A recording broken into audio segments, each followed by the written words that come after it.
Welcome to Module 11, Role plus Conflict Prompting. This technique pushes the AI to think from opposing perspectives, creating tension that reveals blind spots and new insights.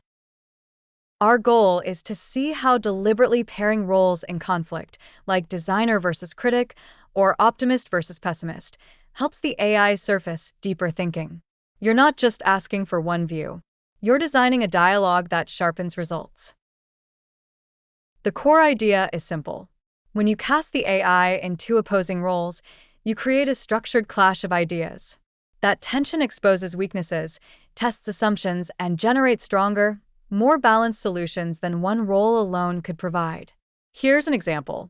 First, the AI acts as a product designer and proposes a new app feature. Then you pivot, act as a harsh critic, pointing out flaws, risks, or oversights.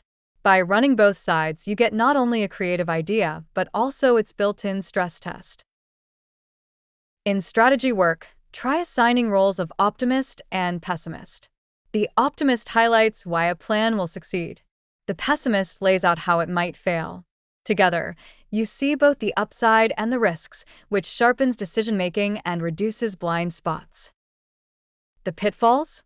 If your roles are too similar, there's no tension. If conflict is introduced without a purpose, you get noise instead of clarity. And if you don't reconcile the insights, you walk away with fragments instead of a stronger whole. To summarize, role plus conflict prompting helps you uncover deeper truth by designing structured opposition. Your action step is to take one of your own prompts,